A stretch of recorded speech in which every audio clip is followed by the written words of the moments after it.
탐구권 2장 기적의 치료제 페니실린의 탄생. 안녕 친구들! 노력을 멈추지 마의 두 번째 이야기 기적의 치료제 페니실린의 탄생을 만나볼 차례예요. 여러분은 항생제라는 말을 들어봤을 거예요. 나쁜 세균으로부터 우리를 지켜주는 고마운 약이죠.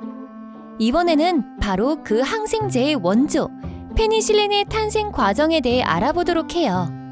먼저 교과 과정과 어떻게 연계되는지 알아보고 갈게요. 페니실린이 발명된 과정에 관한 내용은 초등 5학년 수학의 규칙과 대응, 6학년 과학의 우리 몸의 구조와 기능, 중등 1학년 과학의 생물의 다양성, 그리고 2학년 과학의 물질의 구성 단원과 밀접하게 연계되어 있어요.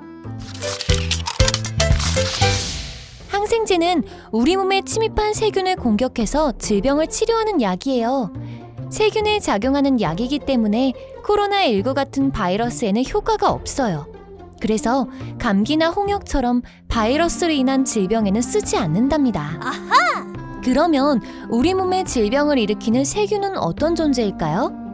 세균은 하나의 세포로 이루어졌으며 가장 큰 것도 0.5mm밖에 안 되는 미생물이에요. 하나의 세포이지만 스스로 에너지를 생산하고 단백질을 만들어 살아가니 엄연한 생명체이지요. 세균도 생명체이기 때문에 흙이나 물속 같은 자연환경에서도 잘 살아요. 그런데 생물의 몸속에서도 잘 산다는 게 문제죠.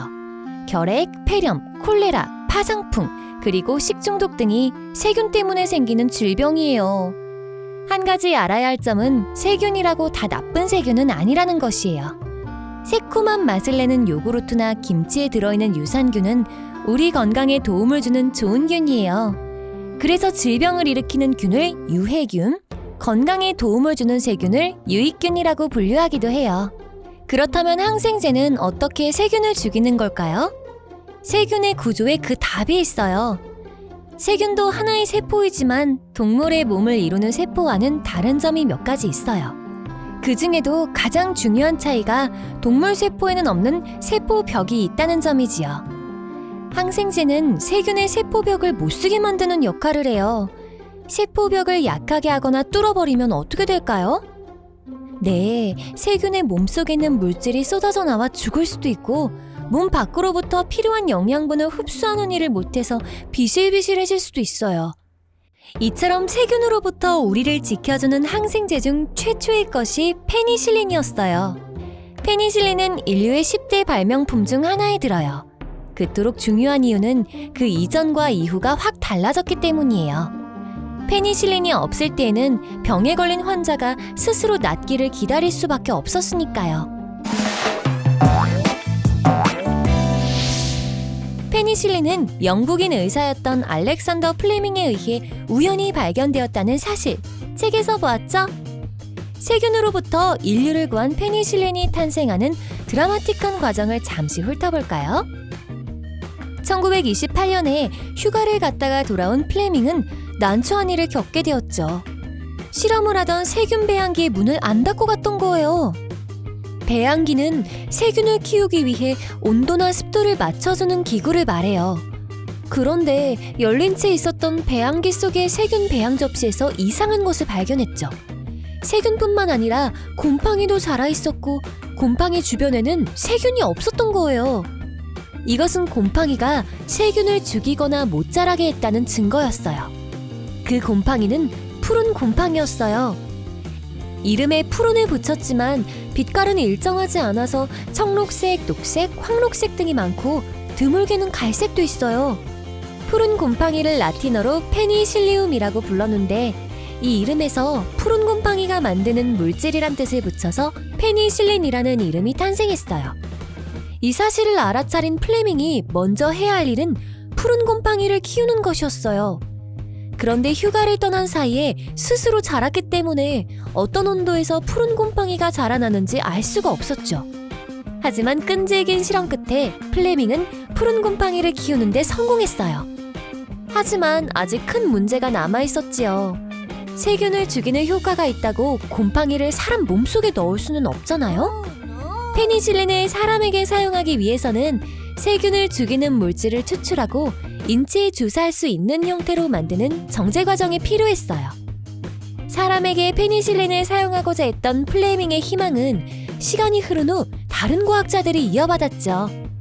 그들은 플레밍이 발견한 푸른 곰팡이를 연구한 끝에 드디어 페니실린을 가루로 만드는 데 성공했어요. 가루를 액체에 녹여 주사약으로 쓸 수 있는 최초의 항생제가 탄생한 순간이었어요. 그리고 페니실린이 아주 많이 필요한 상황이 벌어졌어요. 제2차 세계대전이 일어난 거예요. 군인을 비롯한 수많은 사람이 상처를 입고 세균에 감염되는 일이 벌어졌으니까요. 영국은 페니실린을 대량으로 만들기 위해 공장을 세우기로 했고 공장을 짓는 노동자들을 격려하는 포스터까지 만들 정도였죠. 이처럼 인류 최초의 항생제인 페니실린은 우연한 기회를 놓치지 않은 플레밍과 이를 질병을 치료하는 것으로 사용하겠다는 희망을 포기하지 않은 여러 사람의 노력으로 탄생했답니다. 만약 그들의 노력이 없었다면 오늘날도 인류는 책에서 본 것처럼 장미가시에만 찔려도 세균에 감염되어서 죽을지 모른다는 공포에 벌벌 떨어야 할 거예요. 인류의 10대 발명품이라 할 만하죠. 지금까지 세균으로부터 인류를 구한 항생제, 페니실린의 탄생에 대해 알아봤어요. 그런데 그게 끝이 아니었어요.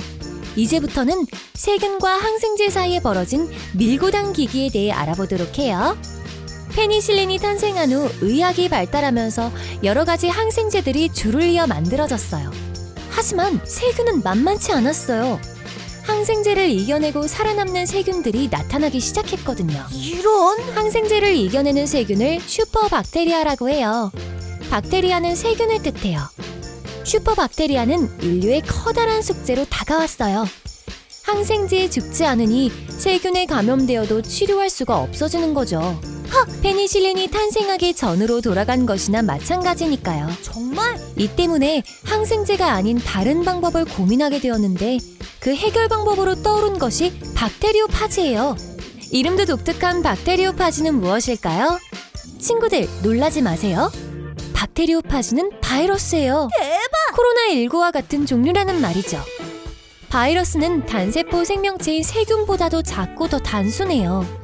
스스로를 복제하는 유전 물질과 그것을 둘러싸는 단백질막이 전부죠. 그래서 에너지를 만들거나 혼자서 살 수도 없어요. 하는 일이라곤 누군가의 몸속으로 침입해서 자신과 똑같은 바이러스를 무한히 복제해내는 거죠. 바이러스는 침입한 생물의 세포 속에서 필요한 물질을 이용해 자신을 복제하기 때문에 그 생물의 세포가 파괴되죠. 그러면 그 생물은 병에 걸리거나 죽을 수밖에 없어요. 그런데 어떻게 박테리오파지를 이용한다는 걸까요? 정말 궁금하다. 박테리오파지는 생긴 것부터 보통 바이러스와 달라요. 마치 로켓처럼 생겼는데 세균에 달라붙는 다리와 유전 물질을 담고 있는 몸체로 이루어져 있죠. 하지만 살아가는 방법은 보통 바이러스와 마찬가지예요. 다른 생명체의 몸속으로 들어가서 자신을 복제하고 그 생명체를 파괴하는 거죠. 오, 예스! 그런데 보통 바이러스와 달리 특정한 세균만 공격하는 특징을 갖고 있어요. 즉, 인체에는 해를 끼치지 않는다는 거죠. 레알?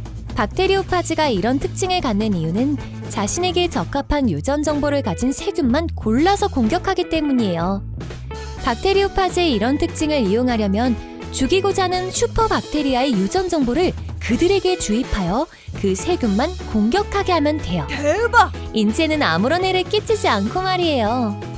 물론 아직까지는 연구 단계니까 당장은 이용할 수는 없지만 페니실린처럼 포기하지 않고 노력한다면 조만간 박테리오파지로 슈퍼박테리아를 퇴치하는 날이 올 거예요.